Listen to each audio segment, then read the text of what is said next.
bought this Postie bike to do a solo ride around Australia, the perimeter of Australia, next year in 2022. And so I bought it, and I've been working at making some mods to it so that it can do that trip and carry everything I needed to carry, plus my fat ass. So I'll take you through those one at a time, and in the sequence that I've done them, and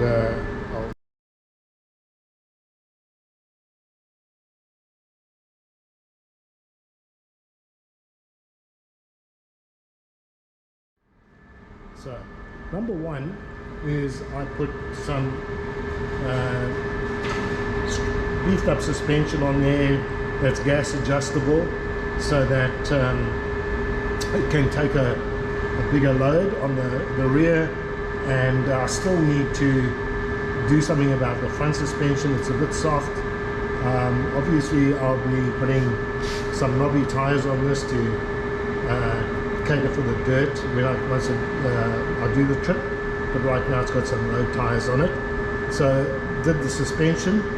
That suspension is 2 centimeters longer, those shocks, than the OEM parts that we're on, and so it gives a bit more travel, but it also gives another problem which I'll cover later on.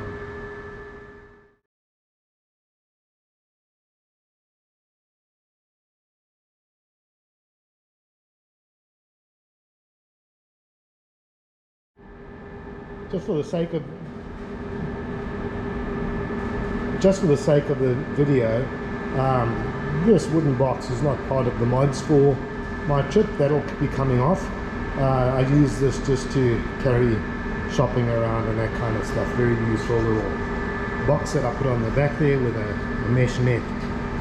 But that comes off pretty easily, and it'll go, and I will show you the arrangement I'll have for the trip. The second mod I did was, because this bike only has a 5-litre fuel tank underneath the seat there, range is a bit of a distance, particularly here in Australia where there's massive distances between towns and filling stations. So I needed to carry some additional fuel, so I bought this this fuel canister. It's a 5-litre fuel canister. May or may not be enough, we'll have to wait and see. And I then made a bracket to hang it off from underneath my rear rack, as you can see there. And I'll just mount it and show you what that looks like.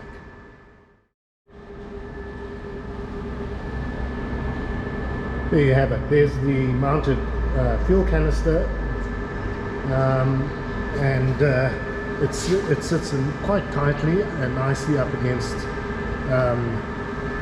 the undercarriage of the rear rack there. There's some good clearance with the rear shock, and yeah, and that'll do me for the trip. Now the second thing I had to do was, I'll just show you the soft panniers that I purchased and what I've done about that.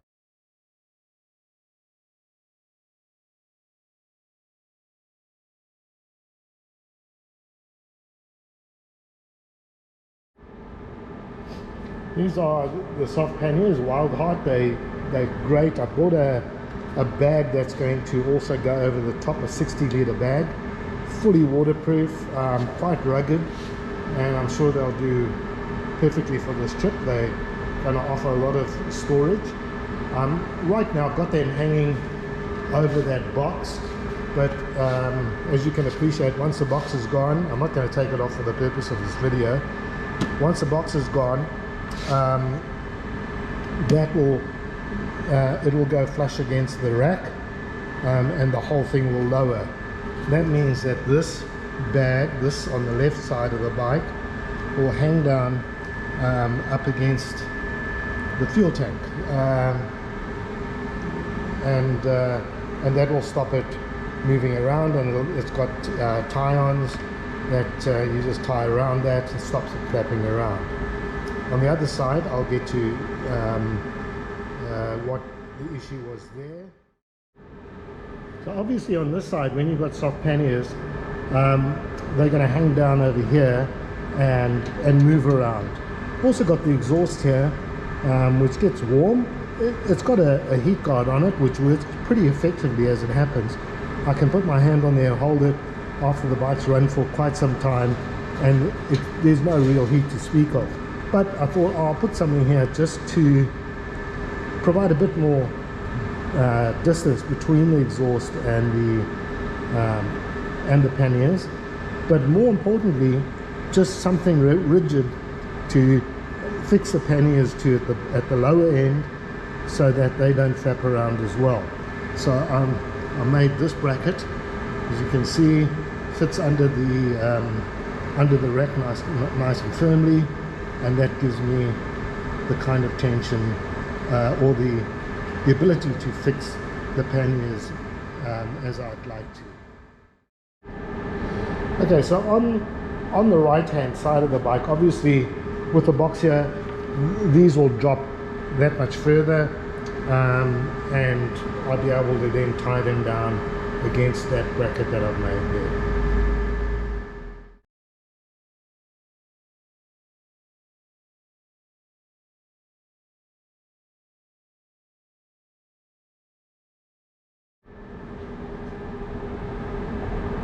So that's the panniers and luggage that I'm going to have on the rear of the bike. Across, as I said, across the panniers, the soft panniers, I'll have a 60-litre bag, waterproof bag, and I'm also going to have my tent strapped down onto the back, and that'll be all that'll go in the back of the bike. Now, as I said, when I changed the rear shocks out and put slightly longer ones, just 20 millimeters, what happened then was,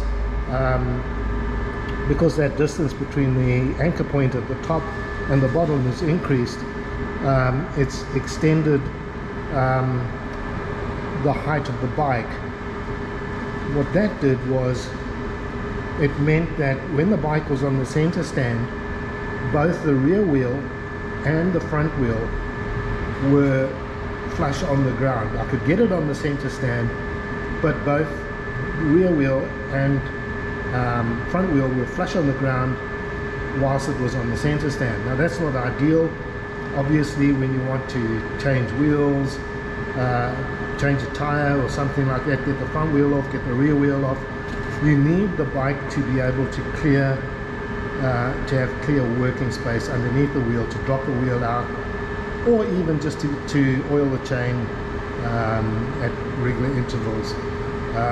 You know, it's good to be able to get the wheel up and be able to just spin the wheel while you do that.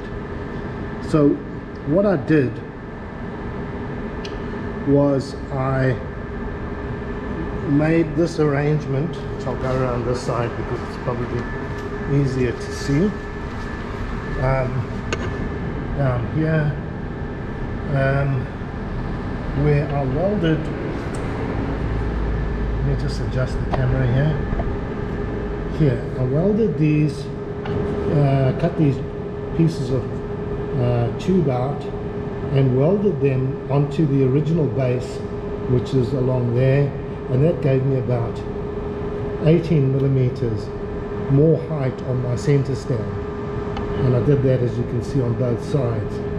And what that's done then is it allows me now to have either wheel nicely clear of the ground, so that I can work on the bike if I need to. Now there's an easy solution for that without having to have done that. I could have just taken a block of wood with me or something like that to slip underneath here every time I put it up on the center stand, but I thought, oh well, since I'm doing some of this work, I may as well make these little monsters.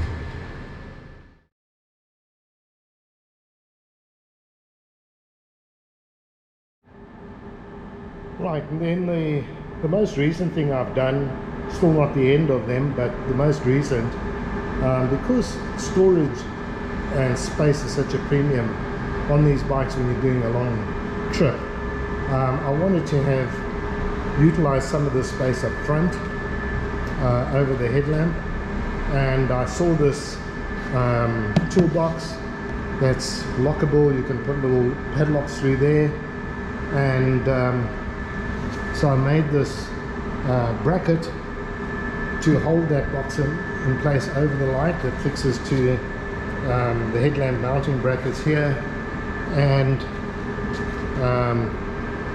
two struts on either side that go onto the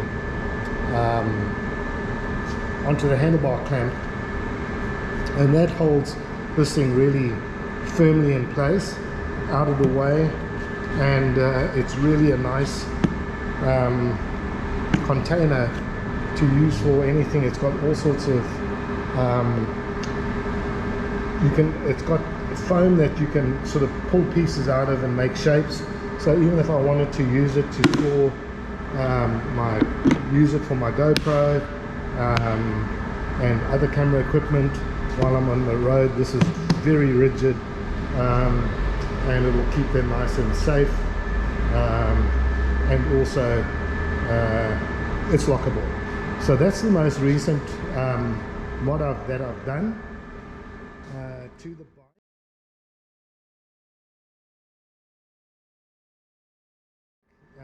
And the other thing then that is still, I'm trying to figure out how I might do this, is to, notwithstanding the fact that I have additional fuel capacity with that little tank, with that little canister in the back, I thought I might see if I can get a fuel tank, a plastic fuel tank that will fit in this space, and I can mount on here. I'd have to remove this plastic cover and mount it straight onto the down tube, but that's not too much of a challenge. The only thing it means is that I'll have to reposition the ignition for the bike, but for the rest of it, it's not going to be too big a deal, as long as I can get a tank that will fit into that space, not interfere with the travel of the handlebars or the steering, clear that exhaust that it won't be anywhere near the exhaust. So a couple of